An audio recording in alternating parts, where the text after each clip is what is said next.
რო ამბობენ რომ მკვეთრად შეცვალა ხასიათი, აღარ არის ისეთი მორჩილი როგორიც იყო, ხო? ან უკვე ძალიან დამძიმდა ხასიათი. ეს სატურნის ფაზა არის. ეხლა აქ სატურნის ფაზაში ძალიან მნიშვნელოვანი რა არის? მშობლების პრობლემები.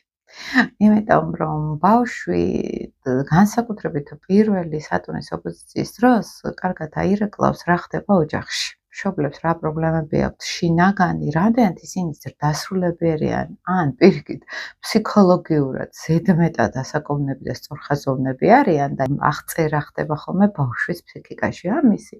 მშობლებთან რაღაც ან გაუგებრობებიაში და ან თვითონ მშობლებისში ემოციური გაგება ნაკლები არის ხოლმე. მშობლებისგან რა დააკლდათ, ეს ჩანს ხოლმე შვილებში. მშობელი თავის იდეალიზაციით აკეთებს იმას, რაც მას დააკლდა ბავშვობაში და ამ დროს ბავშვს საერთოდ სხვა რაღაცა უნდა და ეს ძალიან კარგად ჩანს ხოლმე ასტროლოგიაში, როცა ახლა მზის სტრუქტურებს უყურებთ, თვარის სტრუქტურებს უყურებთ, აქ ძალიან კარგად ჩანს რა უნდა ბავშვს და რუკაში ჩვენ შეგვიძლია უკვე აქედანვე ვნახოთ რა პრობლემები აქვს მშობლებს, რა გარემო არის.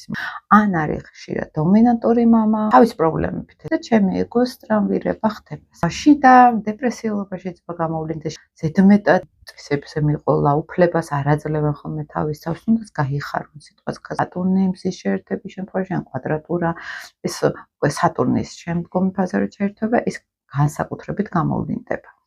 ანუ როდესაც პატარას უყურებთ, თუნდაც პატარა ბავშვს უკვე თინეიჯერობაში რო შედის და რაღაც პრობლემები თუ აქვს, ან ზედმეტად ემოციური არის, ზედმეტად გრძნობიარე არის ბიჭი, ესე იგი მამის ფიგურა არ არის ჩართული მასთან.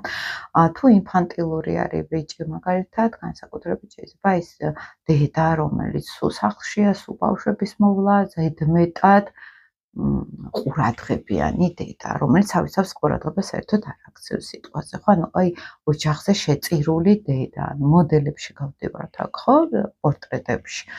და ეს ბავშვის რუკაში მთლიანად ხო გარემოცვა ჩანს, მისი ნათესავებთან ურთიერთობა, სხვათა შორის სკოლის ასაკის ჩანს, როგორ განვითარდება ეს სკოლის ასაკში რა ტრამვებს მიიღებს მაგალითად და შემდგომ მივდივართ, რომ როგორც კი სატურნის ოპოზიცია კვარტყამს, აი მთელი ის 14-15-16 წელი, რაც კი რამე სერიოზულად არასწორი ხდებოდა გარემოში, რამაც ჩემს ეგოზე, ჩემს ემოციებზე მოახდინა ფარული ზემოქმედება, ეს აჯანყებაც მე განსაკუთრებით უფრო რთულად მიდის ხოლმე. ან ბოლომდე დავითრგუნე და მე ხმას ვერ ვიღებ და შესაბამისად მე ვერ ვახდენ ფსიქოლოგიურ სეპარაციას ოჯახისგან.